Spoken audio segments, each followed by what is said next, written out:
So today I'm doing a Project No Buy update.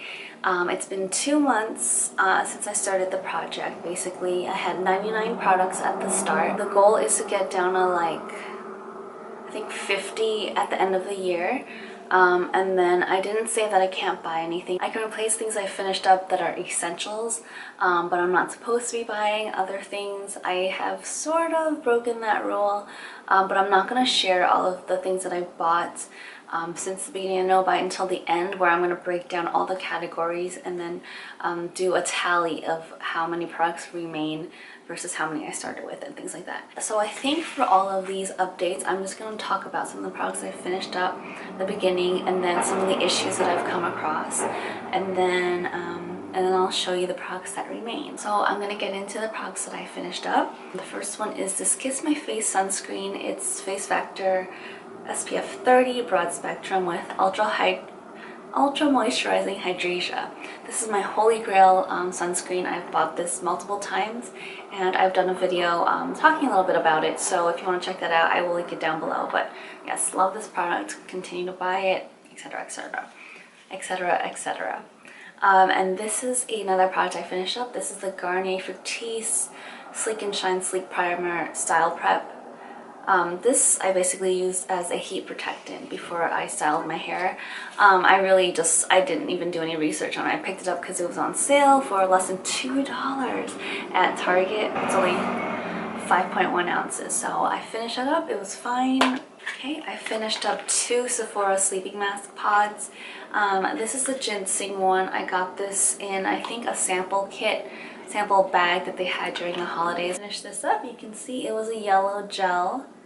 It was kind of thick, and a lot of people say you know, that this lasts them like 5-6 uses, and some people say, nah, you're just being really, like, you're not putting enough on. It's only supposed to last like 2 or 3. I was very generous with my face. Granted, I kind of have a small short face, but I have a wider face. I was generous with this, and I found that it lasted 5 to 6 uses anyway. This was a ginseng one for toning and firming. I don't know if it really toned or firmed anything, but my skin felt a little bit tighter the next day. I don't know if it was because it was dehydrated or because of this. And then this was the pearl one. I got this in the Sephora Beauty Sleep box from 2016. I don't have the pod, and the reason for that is because I actually gave it away, so I can't even report on how good or bad this was because I haven't used it. But it was this kind of semi-opaque light pink color, and it's supposed to be melting gel cream, and it's supposed to even out skin tone, help minimize irregularities, stimulate skin for high luminosity, and give you a fresher, brighter skin tone. These are $4 each. I bought a handful of these. If you watched my mask video, which was the previous video I did, I talked about that in this video. That's part of the thing that I broke my no buy with, but I'm almost positive I'm going to use all of them up before the end of the year. I did also get the orchid one, which I also gifted to the person I gave this to. I did try that one out with her, and that one I really liked. The texture of that one was actually quite different from the ginseng one. I felt the ginseng one was a little thicker, more like jam, versus the orchid one, which was more like a jelly. It was thinner, easier to spread, felt a little bit more moisturizing because it was more liquidy, and it had the most pleasant smell. It was like floral grape or something. I really like that. So I think that one was anti-aging and something like that. I don't think they make these two anymore though. So the lighting is just, I feel like this is like a Vermeer painting. The lighting. It's kind of cool though, huh? Next is this e.l.f. Shadow Lock Eyelid Primer. This is the second one I think I purchased. It works fine. It's like $2 at the drugstore, but I've since moved on to the Wet n Wild one, which that one's really sticky and it sticks to my lashes, which is really annoying because my eyelashes basically turn white when I use that.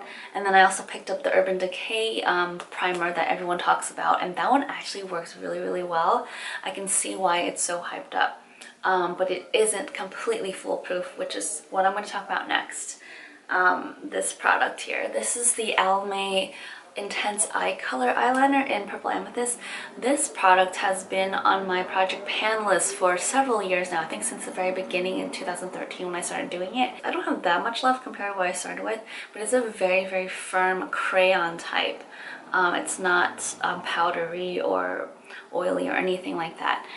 And it's a struggle for me to use it up, partially because of the primer that I use. No matter what I do, this smudges on me. The e.l.f. was pretty good, Wet n Wild hit or miss, more miss than hit. That's why I got the Urban Decay. Now the Urban Decay on a good dry day when my eyes don't water or I don't sweat, it works like a charm. It is so good. This really stays put when I use that.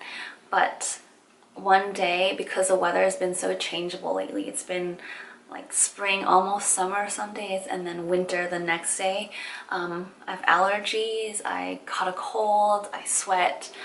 One day my eyes were especially watery, and man, this did not look good even with the Urban Decay primer. So I think I'm gonna just let this go. So a viewer commented in my last no buy video. Her name was Brandy. Hi Brandy, if you're watching. She asked me why I was using all these products that I didn't love, because life is too short to use products that you don't love. That really got me thinking, why do I hold on to all these things that don't work for me? And I think part of it is guilt, having spent the money on a product and not using it up. But two, I think I just have this kind of closure issue, which one of my friends actually makes fun of me for. It makes me feel so good to know that I finished up a product that I paid for, even though I don't like it that much. Actually, if I don't like it that much, it makes me feel even better to like finish it up. I'm like that with books and movies too. Once I get past a certain point in a book, I want to finish it, even if I hate the book and it's like so slow going. Same thing with TV shows. If I've watched more than half of the first season, like I really just have this compulsion to finish the entire series. I'm getting better at this, letting it go after like even being so invested in a show or a book or something, but this might be another step towards like letting go. I will keep this in like a secret hiding place somewhere that I might even forget about for maybe one day when I'm not sweating or tearing up or something. But for the most part, I don't think I'm going to be using this anymore. I'm taking it off my no-buy list. So that is goodbye to the Almay eyeliner. I have a feeling that a lot of my eyeliners are going to follow suit, just because that's the reason I have so many eyeliners, because I'll buy them and then I'll realize that they don't work for my skin type, or you know, they just don't stay put. I do have one eyeliner that I love that does work. It's the Physicians Formula 2-in-1. It's the one that's supposed to help you grow your lashes. I don't remember the name of it off the head. It's like eye boosting something eyeliner. That one stays put like nothing else that I've tried. So it's a liquid liner. Love it, love it, love it. That is my holy grail eyeliner. And the last three are powders. I think I have like 4 powders on my list for the no buy. 3 of them are here. Now this one's not done yet, but let me just talk about this. I have dropped powders in the past, but they've never crumbled so badly that I couldn't continue using the product. This one was the worst. This is the Maybelline Expert Eyes eyeshadow in Catty Eyes. It's a trio. And my goal was to finish this white one here, which there's nothing left of it. It was this pearlescent powder that I was using for my inner corner. So basically I dropped it on the floor because I had hit pan already, and I think because there was like a break in the powder, it just completely shattered. It didn't shatter, actually. It turned into a very finely milled powder, which is awesome considering how old this product is. But it's just funny that neither of these two colors shattered, but the white one's completely gone now. That was the only one I really wanted to finish up, so this is essentially done. And then this one I also dropped. I think it was the same day at the same time, but this one was very close to being done anyway. I like had very little left. It is now completely done. It did shatter a little bit. I was able to work around it and finish up, so this is done. And this one is the Makeup Revolution Vivid Baked Highlighter in the color Radiant Lights. I was really excited to buy this. The more I used it, the more I actually really like it. The lighting is just totally obnoxious right now. But of course I dropped it and it broke. and I lost almost all the product. There's only this much left. I don't know if you can tell because of the lighting. This was like 0.26 ounces before, and it probably would have lasted me like 3 years, but now this is probably going to last me like another 3-4 months. So I don't know how I feel about that because I was really liking it. It is kind of glittery though. It's like a very finely milled glitter, but you can see the glitter chunks on it if you look up really close. The thing I really don't like about it is that it contains methylparaben and propylparaben, so I won't be repurchasing it. The lighting is just ridiculous right now. But this is a really good deal for someone who doesn't care about parabens and only wants to spend $6 on a highlighter that will last you a really, really long time.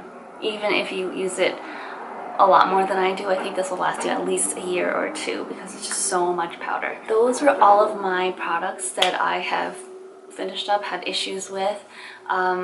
Like I said, I think a lot of the eyeliners, I'm going to come to find that I can't use it without looking like a fool and unprofessional. I have a couple of things on the horizon that I'm nearly done with, like a lot of hair products, like shampoos and conditioners and things like that. I'll talk about that in my next update, which will be in May, I think. And then the other thing I wanted to mention is that I will most likely be almost definitely be breaking my no-buy because I'm going to be going to England, London for a week in midsummer, and I mean I'm going to take the opportunity to buy products that I've heard a lot about that we just don't have access here in the US or are a lot more expensive here in the US. I think I'm going to keep that totally separate from my no-buy because it's just going to be out of whack. Like I won't be using anything up if that's the case. I'm going to insert video now of the products that remain and things like that, and then that's about it. So thanks for watching and for subscribing if you do. Let me know if you have that closure issue that I have and how you deal with it, and also if you have any tips on how to use up more product or not buy things. So otherwise, I will see you in my next video in 2 weeks, and I hope you have a fantastic week, and I'll see you soon. Bye.